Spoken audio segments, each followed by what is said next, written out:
السلام علیکم ورحمۃ اللہ وبرکاتہ۔ یہ مختصر القدوری کا 19واں سبق ہے۔ اس سبق میں ہم نماز کا مکمل طریقہ پڑھیں گے۔ اس سے پچھلے سبق میں ہم نے نماز سے جو پہلے جو چیزیں ضروری ہیں ان کے بارے میں پڑھا تھا، اور آج کے سبق کے اندر ہم لوگ نماز کا مکمل طریقہ پڑھیں گے۔ تو چلیے آج کا سبق شروع کرتے ہیں۔ باب صفت الصلاۃ فرائض الصلاۃ ستۃ التحریمۃ والقیام والقراءۃ والرکوع والسجود والقعدۃ الاخیرۃ مقدار التشہد وما زاد علی ذلک فہو سنۃ۔ کہہ رہے ہیں کہ نماز کے فرائض 6 ہیں۔ فرائض الصلاۃ ستۃ، نماز کے فرائض 6 ہیں۔ التحریمۃ، تکبیر تحریمہ، والقیام اور قیام، والقراءۃ اور قراءت، والرکوع اور رکوع، والسجود اور سجدے، والقعدۃ الاخیرۃ اور قاعدہ اخیرہ کرنا، مقدار التشہد، تشہد کی مقدار۔ کہہ رہے ہیں وما زاد علی ذلک، اور جو چیز اس پر زیادہ ہو فہو سنۃ، پس وہ سنت ہے، اور جو فعل سے زیادہ ہے وہ سنت ہے۔ یعنی جو نماز کے جو فرائض ہے وہ 6 ہی ہے، بقیہ جو اس کے علاوہ جو چیزیں ہیں وہ سب سنت ہے۔ تو یہاں پر صاحب قدوری رحمۃ اللہ علیہ نماز کے فرائض کی جو ابتدا ہے ان کو بیان فرما رہے ہیں۔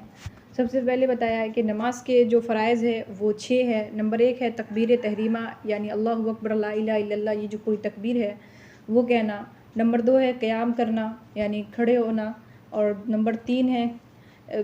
قرات کرنا، اور نمبر 4 ہے رکوع کرنا، نمبر 5 ہے سجدہ کرنا، اور نمبر 6 ہے قاعدہ اخیرہ میں بیٹھنا، یعنی تشہد کی مقدار بیٹھنا، جتنی دیر میں تشہد پڑھی جا سکتی ہے اتنی مقدار بیٹھنا، یہ فرض ہے نماز کے اندر۔ تو وہی چیز یہاں پر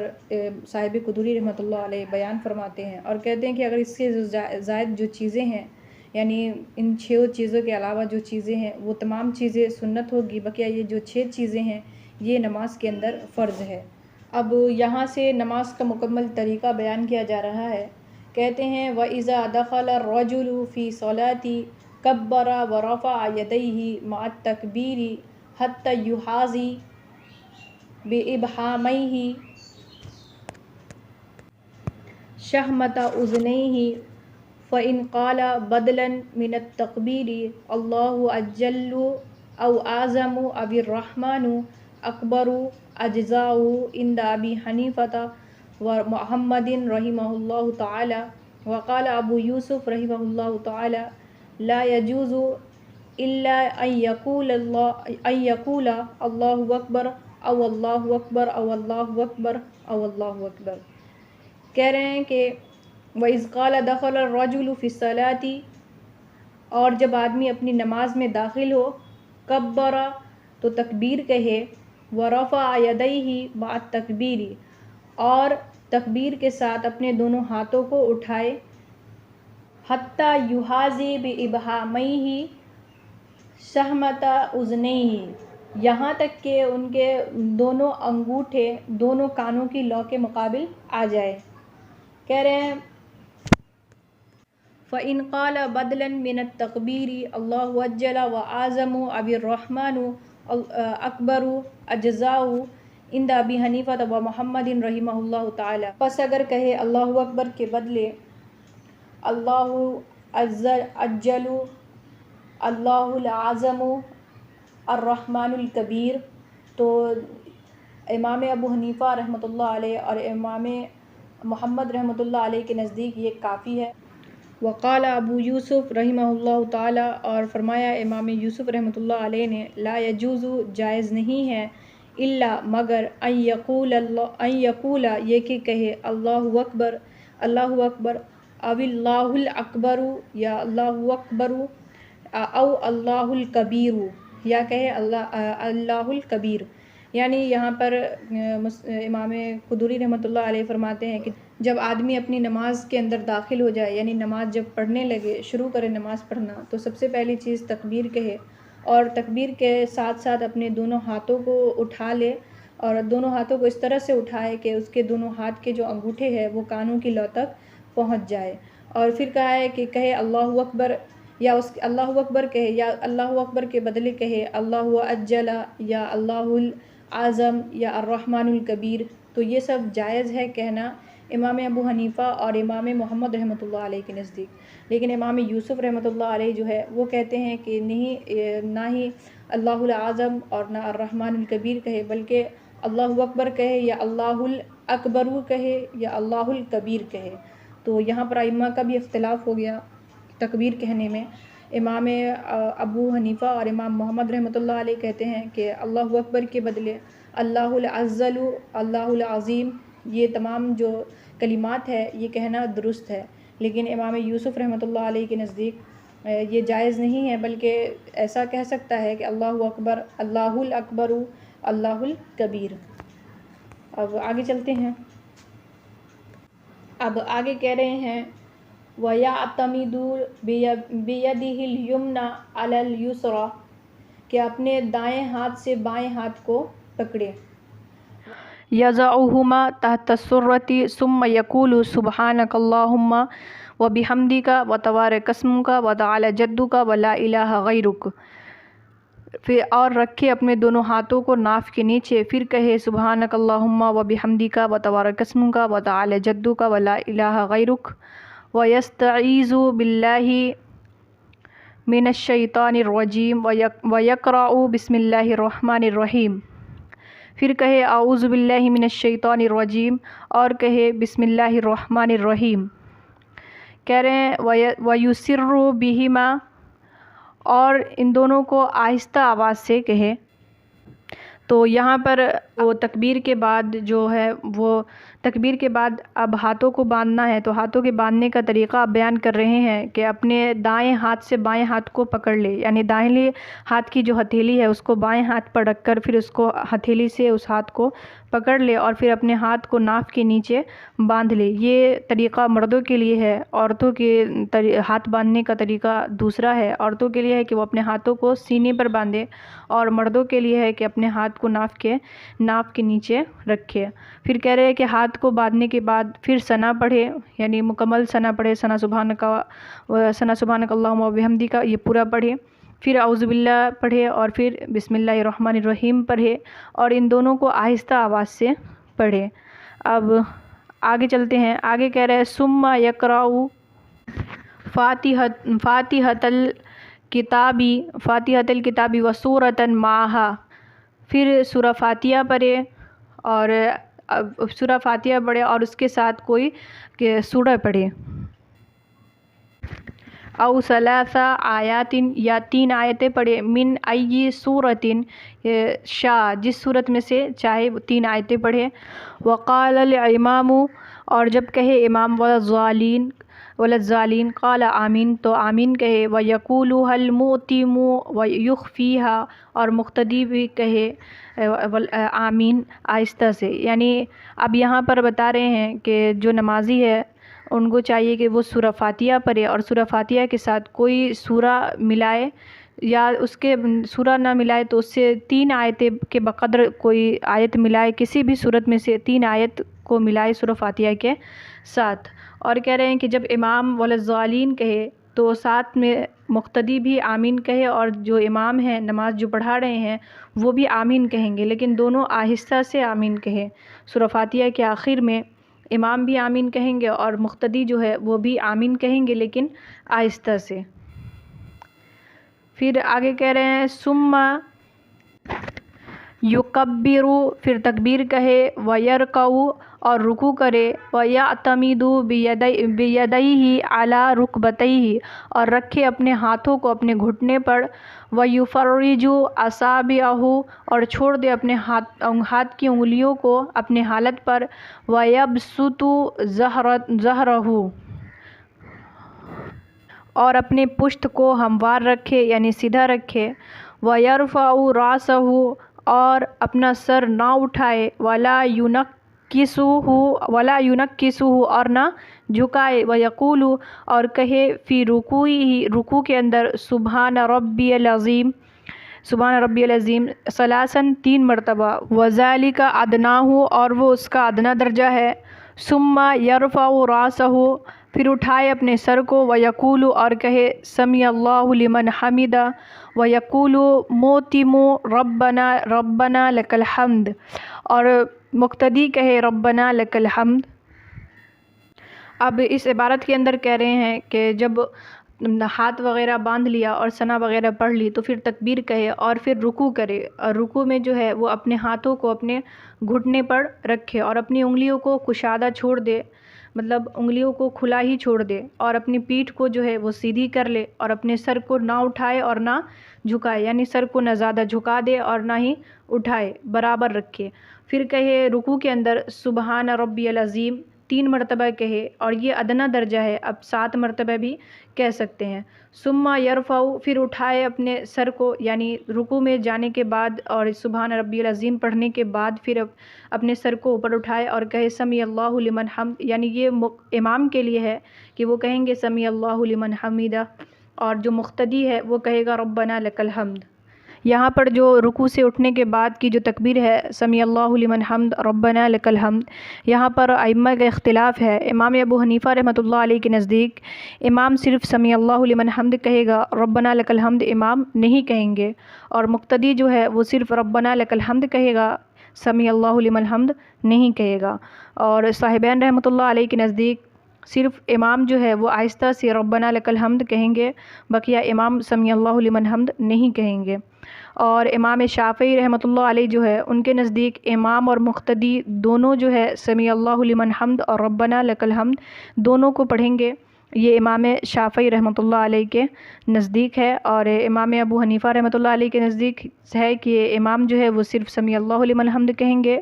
ربنا لک الحمد نہیں کہیں گے، اور مقتدی جو ہے وہ صرف اور صرف ربنا لک الحمد کہے گا، سمیع اللہ لمن حمد نہیں کہے گا۔ یہ امام ابو حنیفہ رحمۃ اللہ علیہ کا قول ہے۔ اور صاحبین رحمۃ اللہ علیہ کا قول ہے کہ امام جو ہے وہ صرف آہستہ سے ربنا لک الحمد کہیں گے، سمیع اللہ لمن حمد نہیں کہیں گے۔ اور امام شافعی رحمۃ اللہ علیہ جو ہے وہ کہتے ہیں کہ امام اور مقتدی دونوں کہیں گے سمیع اللہ لمن حمد اور ربنا لک الحمد، یہ دونوں کہیں گے، امام بھی کہے گا اور مقتدی جو ہے وہ بھی کہیں گے۔ اب آگے چلتے ہیں، اب آگے کہہ رہے ہیں وَإِذَا اسْتَوَى قَائِمًا، پھر جب پس جب سیدھا کھڑا ہو جائے تو کہہ رہے کبرا تکبیر کہے، وسجد اور سجدہ کرے، واعتمد بیدیہ علی الارض اور رکھے اپنے ہاتھ کو زمین پر، ووضع وجہہ اور اپنے چہرے کو رکھے، بین کفیہ دونوں ہتھیلی کے درمیان، وسجد اور سجدہ کرے، علی انفہ اپنے ناک پر، وجبہتہ اور اپنی پیشانی پر، فإن اقتصر علی احدہما پس اگر اکتفا کیا دونوں میں سے ایک پر، جائز ہے عند ابی حنیفہ رحمہ اللہ تعالی امام ابو حنیفہ رحمۃ اللہ علیہ کے نزدیک، وقال اور فرماتے ہیں، قال سے مراد یہاں پر صاحبین رحمۃ اللہ علیہ ہے، اور فرماتے ہیں صاحبین رحمۃ اللہ علیہ لا یجوز جائز نہیں ہے الاقتصار علی الانف اکتفا کرنا ناک پر،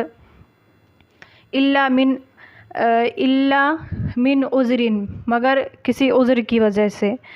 کہہ رہے ہیں اب یہاں پر کہ پس جب رکوع کر لے تو اس کے بعد سیدھا کھڑا ہو جائے اور تکبیر کہتے ہوئے سجدے میں چلا جائے اور اپنے ہاتھوں کو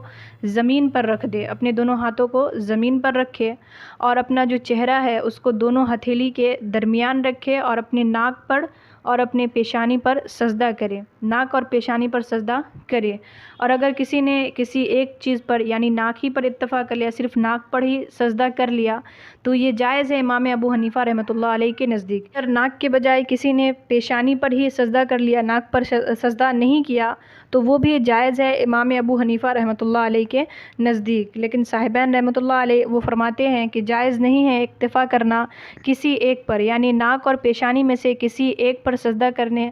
کا اکتفا کرنا یہ جائز نہیں ہے، مگر اس وقت جائز ہے جب کوئی عذر ہو۔ یا آگے کہہ رہے ہیں وَيُبْدِي ذَبْعَيْهِ وَيُجَافِي بَطْنَهُ عَنْ فَخِذَيْهِ وَيُوَجِّهُ أَصَابِعَ رِجْلَيْهِ نَحْوَ الْقِبْلَةِ وَيَقُولُ فِي سُجُودِهِ سُبْحَانَ رَبِّيَ الْأَعْلَى ثَلَاثًا وَذَلِكَ أَدْنَاهُ۔ ویبدی ضبعیہ اور اپنے بغل کو کشادہ کرے، ویجافی بطنہ اور اپنے پیٹ کو اپنے رانوں سے جدا کرے، ان فخذیہ اپنے رانوں سے جدا کرے، ویوجہ اصابع رجلیہ اور اپنے پاؤں کی انگلیوں کو نحو القبلۃ گھما دے قبلے کی طرف، ویقول اور کہے فی سجودہ سجدے میں سبحان ربی الاعلی ثلاثاً 3 مرتبہ، وذالک ادناہ اور اس سے جو کم ہے، اور کہہ رہے ہیں یا اس عبارت کے اندر کہ اپنے بغل کو کیا کرے، کشادہ کر لے، یعنی ملا کر ہاتھوں کو نہ رکھے، اور اپنے پیٹ کو اپنے رانوں سے جدا رکھے، یعنی پیٹ اور ران کو سٹا کر نہ رکھے، دور رکھے، اور کہہ رہے کہ اپنے جو پاؤں کی انگلیاں ہیں اس کو قبلے کی طرف گھما دے، قبلے کی طرف پاؤں کی انگلیوں کو گھما دے، اور سجدے میں سبحان ربی الاعلیٰ کہے 3 مرتبہ، وذالک ادناہ اور یہ ادنا درجے کا ہے، یعنی 3 مرتبہ کہنا یہ ادنا درجہ ہے، اس سے زائد بھی کہہ سکتے ہیں۔ اب آگے چلتے ہیں، یہ پورا مکمل نماز کا طریقہ چل رہا ہے۔ اب کہہ رہے ہیں کہ اب سجدہ تو ہو گیا، اب کہہ رہے ہیں ثم یرفع راسہ پھر اٹھائے اپنے سر کو، ویکبر اور تکبیر کہے، واذا اطمأن اور جب اطمینان سے بیٹھ جائے، جالساً بیٹھ جائے، کبر تو تکبیر کہے، وسجد اور سجدہ کرے، یعنی اب کہہ رہے ہیں کہ رکوع میں سجدے میں جانے کے بعد پھر سجدے سے اٹھے اور پھر تکبیر کہے، اور جب اطمینان سے بیٹھ جائے تو پھر تکبیر کہے اور پھر سجدے میں چلا جائے، یعنی پہلا سجدہ مکمل ہونے کے بعد پھر سجدے سے اٹھے اور پھر اطمینان سے تھوڑا بیٹھے، اس کے بعد پھر تکبیر کہے اور پھر دوبارہ سجدے میں چلا جائے۔ تو یہاں پر اب دونوں سجدے مکمل ہوئے۔ اب آگے کہہ رہے ہیں فَإِذَا أَتِمَّانِ پس جب اطمینان سے بیٹھ جائے، ساجداً سجدہ کر لے، فَإِذَا پس جب اطمینان سے سجدہ کر لے، کبر تو تکبیر کہے، وَاسْتَوَى قَائِمًا اور قائمًا علی صدور قدمیہ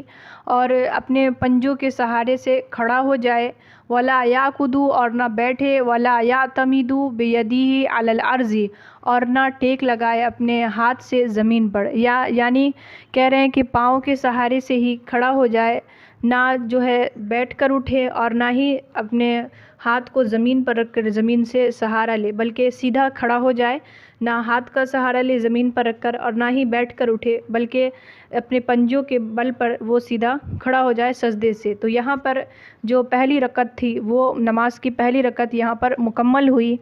اب دوسری رکعت شروع ہوگی یہاں سے،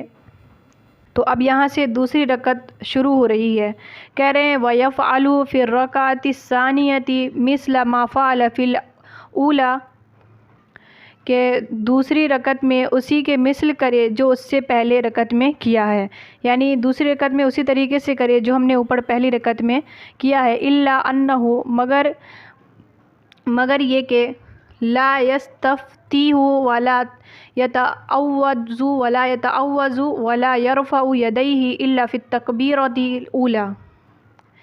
مگر یہ کہ سبحانک اللہم یعنی جو ثنا ہے وہ نہ پڑھے اور نہ ہی اعوذ باللہ پڑھے اور نہ اپنے ہاتھ کو اٹھائے مگر تکبیر اولیٰ کے اندر، یعنی صرف تکبیر اولیٰ کے اندر ہی ہاتھ کو اٹھانا ہے۔ دوسری رکعت کے اندر ہمیں نہ ہی تکبیر کہنی ہے اور نہ ہی جو ہے اعوذ باللہ پڑھنا ہے اور نہ اپنے ہاتھوں کو اٹھانا ہے۔ تو یہاں پر دوسری رکعت کے بارے میں بتایا گیا کہ ہم نے تو اوپر پہلی رکعت تو مکمل کر لی، تو دوسری رکعت بھی جو ہے وہ پہلی رکعت کی طرح ہی ہوگی، مگر اس میں تھوڑا سا فرق ہوگا کہ پہلی رکعت کے اندر ہم لوگوں نے تکبیر تحریمہ کر کے نیت باندھا تھا، تو دوسری رکعت کے اندر ہمیں تکبیر نہیں پڑھنی ہے اور نہ ہی اپنے ہاتھوں کو اٹھا کر نیت باندھنا ہے اور نہ اعوذ باللہ پڑھنا ہے اور نہ ہی جو ہم نے ثنا پڑھا تھا پہلی رکعت میں نہ وہ ثنا پڑھنا ہے۔ بقیہ جو ہم نے رکوع سجدے وغیرہ کیے تھے اسی طریقے سے ہمیں دوسری رکعت کے اندر بھی رکوع سجدے تمام چیزیں کرنی ہے، لیکن نہ تکبیر نہ ثنا پڑھنا ہے اور نہ ہی اعوذ باللہ پڑھنا ہے اور نہ تکبیر کہہ کر اپنے ہاتھوں کو اٹھانا ہے۔ تکبیر صرف پہلی رکعت کے اندر ہم لوگ ہاتھ کو اٹھا کر تکبیر تحریمہ پڑھیں گے۔ بعد کیا کرنا ہے، کہتے ہیں فَإِذَا رَفَعَ پس جب اٹھائے رَأْسَهُ اپنے سر کو، مِنْ سَجْدَةِ الثَّانِيَةِ دوسرے سجدے سے، فِي رَكْعَةِ الثَّانِيَةِ دوسرے رکعت میں، یعنی سجدہ بھی دوسرا اور رکعت بھی دوسری، یعنی دوسری رکعت میں جب دوسرے سجدے سے اپنے سر کو اٹھائے تو افترش رجلہ الیسرا، تو اپنا جو اس کا بایاں پاؤں ہے اس کو بچھا لے، تو بچھا لے اپنے بائیں پاؤں کو، فجلس اور بیٹھ جائے، علیہا اس پر، ونصب یمنا نصبن اور اپنا دایاں پاؤں کھڑا رکھے، ووجہہ اصابعہ نحو القبلۃ اور پاؤں کی انگلیوں کو قبلے کی طرف گھما کر رکھے، ووضع یدیہ اور رکھے اپنے ہاتھ کو، علی فخذیہ اپنے رانوں پر، ویبسط اصابعہ اور اپنے ہاتھ کی انگلیوں کو کشادہ رکھے، ثم یتشہد پھر تشہد پڑھے۔ یعنی اب یہاں پر کہہ رہے ہیں کہ جب دوسرے سجدے سے اٹھے دوسری رکعت کے اندر تو اپنے بائیں پاؤں کو بچھا کر اس پر بیٹھ جائے اور دائیں پاؤں کی جو انگلیاں ہیں اس کو کھڑا رکھے اور باقی تمام انگلیوں کو قبلے کی طرف گھما لے، اور پھر کہہ رہے ہیں کہ اپنا جو ہاتھ ہے اس کو اپنے ران پر رکھے اور اپنی انگلیوں کو کشادہ رکھے یعنی کھلا ہوا رکھے اور پھر تشہد پڑھے۔ اب تشہد کیا ہے وہ نیچے آ رہا ہے، کہہ رہے وَتَشَهَّدُ أَن يَقُولَ اور تشہد یہ کہ کہے، التحیات للہ والصلوات والطیبات السلام علیک ایہا النبی ورحمۃ اللہ وبرکاتہ، السلام علینا وعلی عباد اللہ الصالحین، اشہد ان لا الہ الا اللہ واشہد ان محمدا عبدہ ورسولہ، ولا یزید علی ذلک فی القعدۃ الاولی، کہ تمام قول عبادتی، تمام فعلی عبادت اور تمام مالی عبادت اللہ ہی کے واسطے ہے، اور اے نبی آپ صلی اللہ علیہ وسلم پر سلام ہو اور اللہ کی رحمت ہو اور اس کی برکتیں ہوں، اور سلام ہو ہم پر اور اللہ کے نیک بندوں پر۔ میں اس بات کی گواہی دیتی ہوں کہ اللہ کے سوا کوئی معبود نہیں، اور میں گواہی دیتی ہوں کہ حضرت محمد صلی اللہ علیہ وسلم اللہ کے بندے اور اس کے رسول ہے، ولا یزید علی ذالک اور زیادہ نہ کرے اس پر، فی قاعدۃ الاولی یعنی قاعدہ اولی کے اندر اس سے زیادہ نہ کرے۔ قاعدہ اولی کے اندر جو بیٹھیں گے تو التحیات پڑھ کر ہی پھر ہمیں تیسری رکعت کے لیے کھڑے ہو جانا ہے، اور اس سے زیادہ کچھ نہیں پڑھنا ہے۔ رکعتیں جو ہے وہ مکمل ہو گئی، اب آگے بتا رہے ہیں کہ اب آخر میں نماز کے آخر میں کیا کرنا ہے، اس کا بیان آگے آ رہا ہے۔ کہہ رہے فَإِذَا جَلَسَ فِي آخِرِ الصَّلَاةِ پس جب بیٹھے آخری نماز کے آخر میں، جلس کما جلس فی الاولی بیٹھے اس طریقے سے جیسے پہلے میں بیٹھا ہے، یعنی پہلی رکعت میں جس طریقے سے بیٹھا ہے اسی طریقے سے نماز کے آخر میں بھی بیٹھے، وتشہد اور تشہد پڑھے، جو ابھی ہم نے اوپر پڑھا تھا التحیات للہ، تمام کو پورا آخر تک تشہد کو پڑھے، وصلی علی النبی صلی اللہ علیہ وسلم اور درود پڑھے، اللہ کے رسول صلی اللہ علیہ وسلم پر درود بھیجے، دعا بما شاء اور جو چاہے دعا مانگے، مما یشبہ الفاظ القرآن والادعیۃ الماسورۃ ولا يدعو بما یشبہ کلام الناس، ان الفاظ کے ساتھ جو قرآنی آیتیں ہیں اور دعائے معصورہ کے مشابہ ہو، اور اس الفاظ کے ساتھ دعا نہ کرے جو لوگوں کے کلام سے مشابہ ہو۔ یعنی یہاں پر کہہ رہے ہیں کہ جب آخری رکعت پڑھے، نماز کی 4 رکعت مکمل ہو گئی ہے، تو کہہ رہے ہیں کہ نماز کے آخر میں اسی طریقے سے بیٹھے جس طریقے سے ہم نے پہلی رکعت میں بتایا تھا بیٹھنے کا طریقہ، اور پھر تشہد پڑھیں جس طریقے سے ہم نے ابھی اوپر پڑھا تھا، تشہد التحیات اس کو مکمل پڑھ لے،